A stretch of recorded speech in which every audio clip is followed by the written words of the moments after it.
Once upon a time, in a city far away, there lived a girl called Ada. Ada was very beautiful, with a kind heart that made everyone love her. She was always helpful and sweet, making people like her wherever she went. Ada's father was a pastor, and their days were filled with prayer, Bible study, and singing. Most evening, they walked together in their beautiful garden.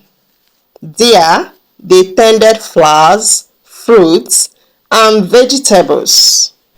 Every day, Ada's mother would go to market to sell the products they harvested from their farm.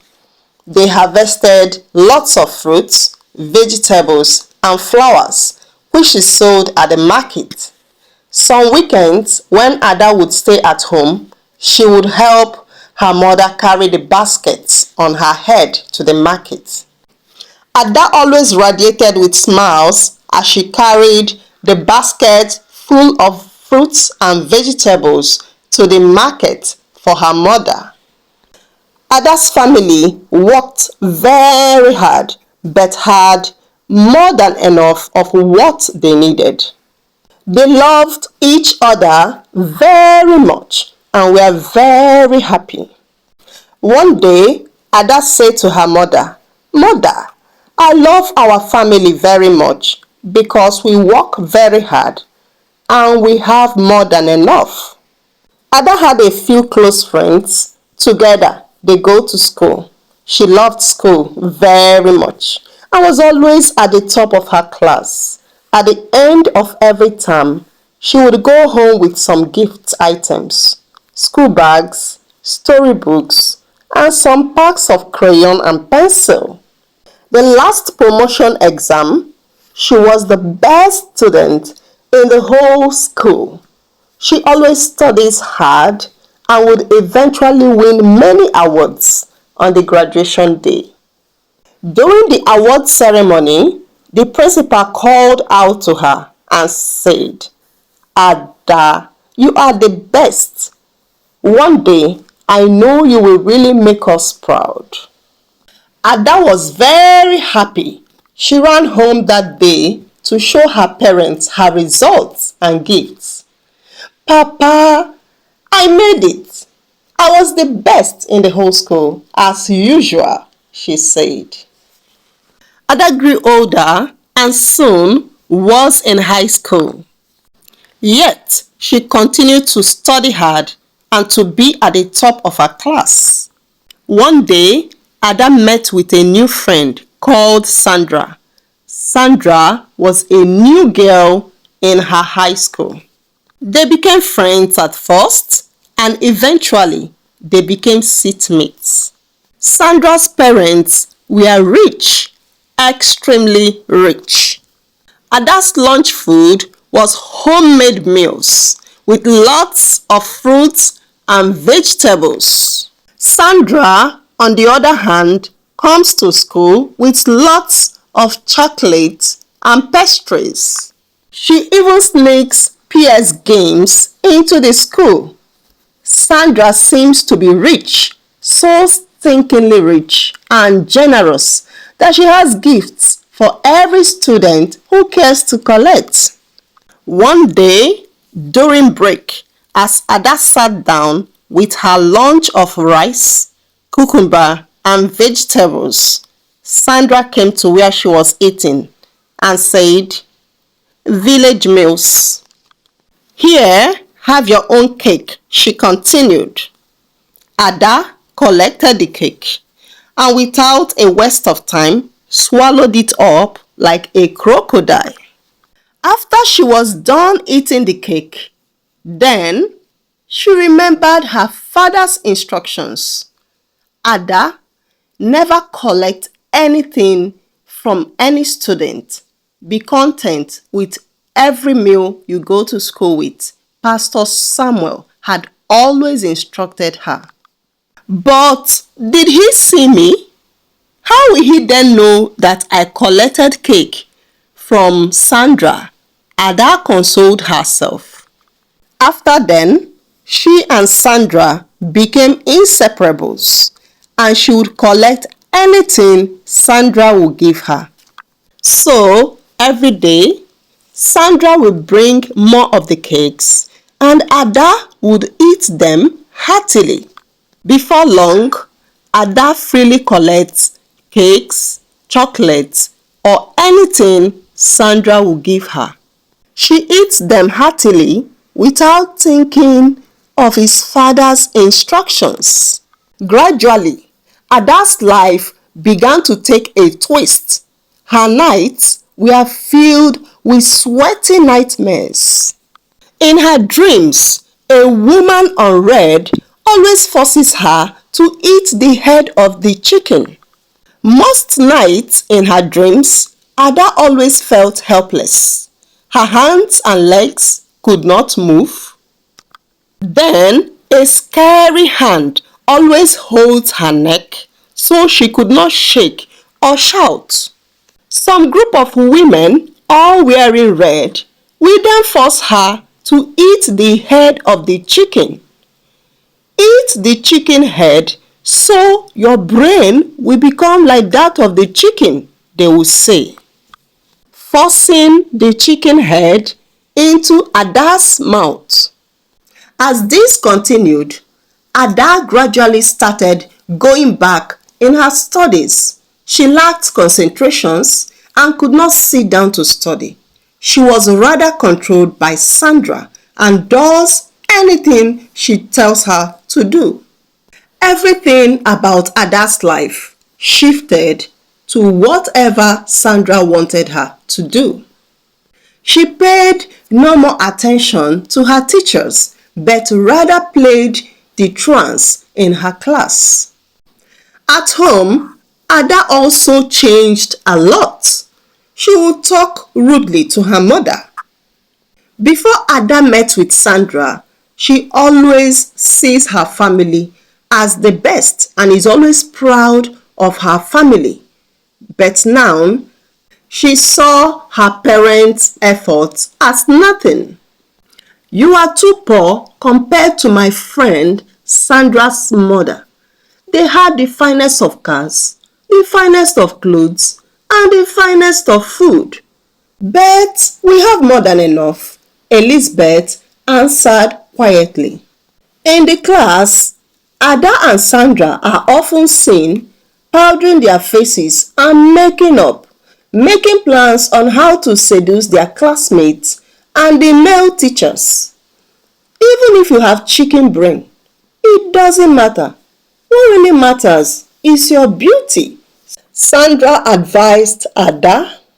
Ada's changes in the school did not go unnoticed. One day, the principal called her and said, Ada, I have always been proud of you. What went wrong? Even Ada's form teacher had called Ada and said, Ada, your friendship with Sandra had a bad effect on you. Please quit. But like a bird caught in a net, so is Ada. Her hands seem to be bound, and she cannot break loose from Sandra's friendship. Gradually, Ada moved from being the best to being an average to being at the bottom of the class. Her parents were worried. Could it be the teenage phase? Madam Elizabeth, Ada's mother, wondered. Meanwhile, Pastor Samuel was so busy with ministry work that he hardly had time for his daughter Ada. Madam Elizabeth, on her own part, knew that something was wrong with her daughter, but could not find courage to confront it. One weekend, Sandra invited Ada for a swimming outing. Come over to the pool, girl, and let's catch some fun on Saturday. Ada's family were still harvesting their vegetables that Saturday morning when she sneaked out. That would be the first time Ada would be going for swimming. She had never gone for swimming before. While inside the pool, Ada suddenly began to drown. Her friend Sandra laughed hysterically as she struggled for her life. "Help! Help, oh!" shouted Ada for her dear life. As she shouted for help, a passerby jumped into the pool and brought her out. Soon, she was rushed to the hospital and placed on the oxygen. Ada was soon awake on the hospital bed. His parents, Pastor and Mrs. Sam, were informed. Pastor Sam left the Mighty Crusade program where he went to preach and arrived at the hospital.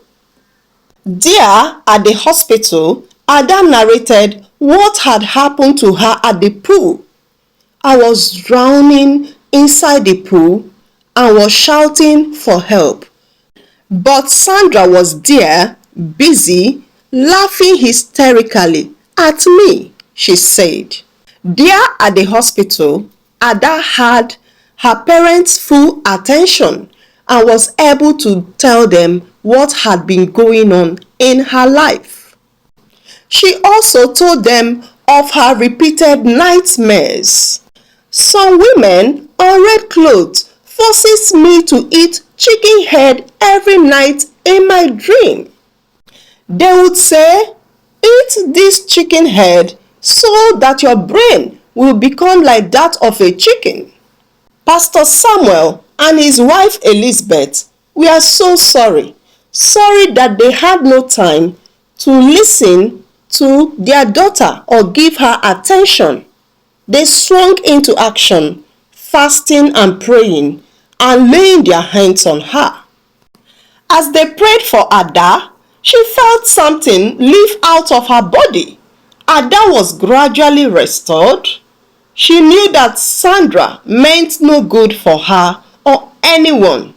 Her dainty pastries, which she gave generously, was just an avenue for evil. Soon, Ada was fully recovered and was back to school. One by one, she shared her experiences with her classmates and discovered that many of them were passing through the same ordeal she had passed.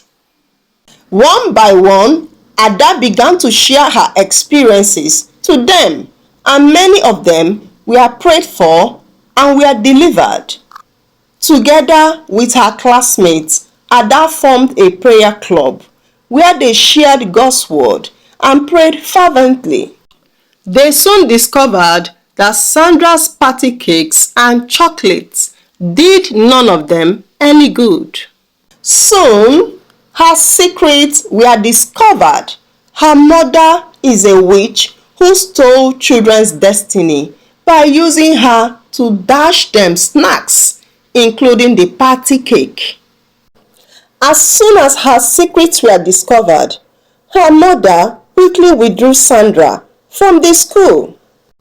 The next term examination soon came. Ada was as focused as ever. She read her books, made her notes, and prayed fervently.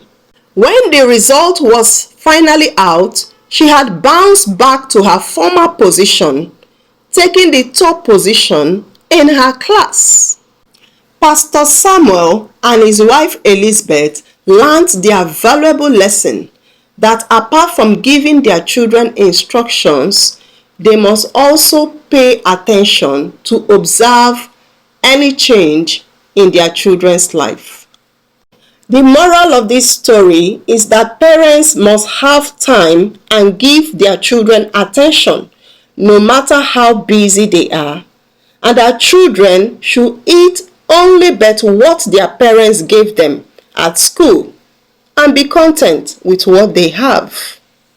Hey friends, hope you enjoyed this amazing tale. What takes do you have on them? Please share with us on the comment section below and kindly subscribe as we load you with lots of amazing tales from African Tales by Oma. I love you so much. Bye bye for now.